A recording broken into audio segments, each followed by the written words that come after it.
வணக்கம் நண்பர்களே. சாதாரண முருங்கைக்காய் வியாபாரி தானே என்று நினைத்த மளிகை கடைக்காரருக்கு காத்திருந்த அதிர்ச்சி பற்றி தான் நம்ம இந்த வீடியோவில் பார்க்க போகிறோம். முடிஞ்ச அளவுக்கு இந்த வீடியோவை எங்கேயுமே ஸ்கிப் பண்ணாத முழுமையாக பாருங்கள். வாங்க வீடியோக்குள்ளே போகலாம். ஒரு கிராமத்தில் ராமசாமி என்பவர் வாழ்ந்து வந்தார். அவர் வீட்டு தோட்டத்தில் ஒரு முருங்கை மரம் இருந்துச்சு. வாரம் ஒரு முறை முருங்கை காய்களை பறித்து கொண்டு போயிட்டு பையில் நிரப்பி தோளில் வைத்து கொண்டு 9 கிலோமீட்டருக்கு அப்பால் இருக்கும் டவுன் வரை நடந்தே சென்று ரெகுலராக ஒரு மளிகை கடையில் விற்றுவிட்டு வருவது அவருடைய வழக்கம். முருங்கைக்காயை கொடுத்துவிட்டு அதற்கு பதிலாக அரிசி, பருப்பு, சர்க்கரை போன்ற வீட்டுக்கு தேவையான பொருட்களை வாங்கி வருவார். ராமசாமி கொண்டு வரும் முருங்கைக்காயின் சுவை அந்த பகுதி மக்களிடையே மிகவும் பிரபலம். இதை பயன்படுத்தி மற்ற முருங்கைக்காயோடு கலந்து மளிகை கடைக்காரரும் நல்ல லாபம் சம்பாதித்து விடுவார். பல வருடமாக ராமசாமி முருங்கைக்காய் கொண்டு வருவதால் மளிகை கடைக்காரர் அதை எடை போட்டு பார்ப்பதே இல்லை. ராமசாமி சொல்கின்ற எடையை அப்படியே நம்பி அதற்கு ஈடான மளிகை பொருட்களை கொடுத்து அனுப்புவார். காரணம், ராமசாமியின் நேர்மையும் நாணயமும் எல்லோரும் அறிந்தது. ஒரு நாள் ராமசாமி 10 கிலோ முருங்கைக்காயை கொடுத்துவிட்டு அதற்கான பொருட்களை வாங்கி சென்றார். சிறிது நேரத்தில் 10 கிலோ முருங்கைக்காய் மொத்தமாக வேண்டும் என்று ஒரு சமையல்காரர் கேட்க, அவருக்காக மளிகைக்காரர் எடை போட அதில் 9 கிலோ மட்டும்தான் இருந்துச்சு.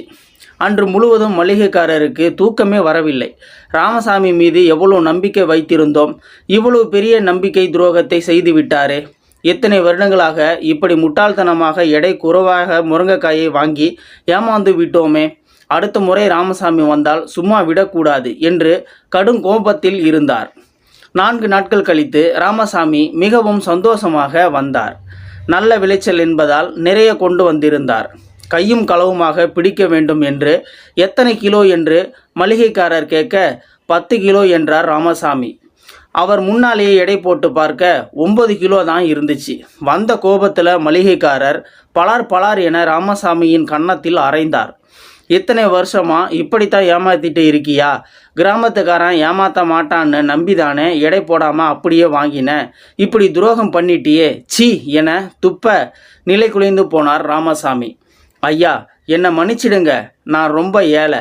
எடைக்கல் வாங்குகிற அளவுக்கு என்கிட்ட காசு இல்லைங்க. ஒவ்வொரு முறையும் நீங்கள் கொடுக்குற 1 கிலோ பருப்பை ஒரு தட்டுலையும் இன்னொரு தட்டில் முருங்கைக்காயும் வச்சு தான் எடை போட்டு கொண்டு வருவேன். அதை தவிர வேறு எதுவும் தெரியாதுங்க ஐயா என்று காலை பிடித்து அழ மளிகைக்காரருக்கு செருப்பால் அடித்தது போல இருந்துச்சு. தான் செய்த துரோகம் தனக்கே வந்ததை உணர்ந்தார் அவர். இத்தனை வருடங்களாக ராமசாமியை ஏமாற்ற நினைத்த மளிகைக்காரரும் அவருக்கே தெரியாமல் ஏமாந்து கொண்டுதான் இருந்திருக்கின்றார் என்பது தெளிவானது. இதுதான் உலக நியதி. நாம் எதை தருகிறோமோ அதுதான் நமக்கு திரும்ப வரும். நல்லதை தந்தால் நல்லது வரும், தீயதை தந்தால் தீமை வரும்.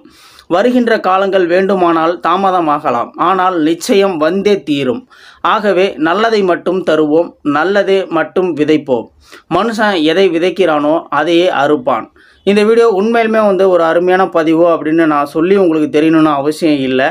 கண்டிப்பாக இந்த வீடியோ உங்களுக்கு பிடிச்சிருக்கும்னு நினைக்கிறேன். வீடியோ பிடிச்சிருந்தா ஒரு லைக் பண்ணிக்கோங்க. இது போன்ற வீடியோக்களை நீங்கள் தொடர்ந்து பார்க்கணும் அப்படின்னு நினச்சிங்கன்னா நம்ம சேனலை சப்ஸ்கிரைப் பண்ணிக்கோங்க. மறக்காமல் பெல் சிம்பிளையும் கிளிக் பண்ணிக்கோங்க. நன்றி, வணக்கம்.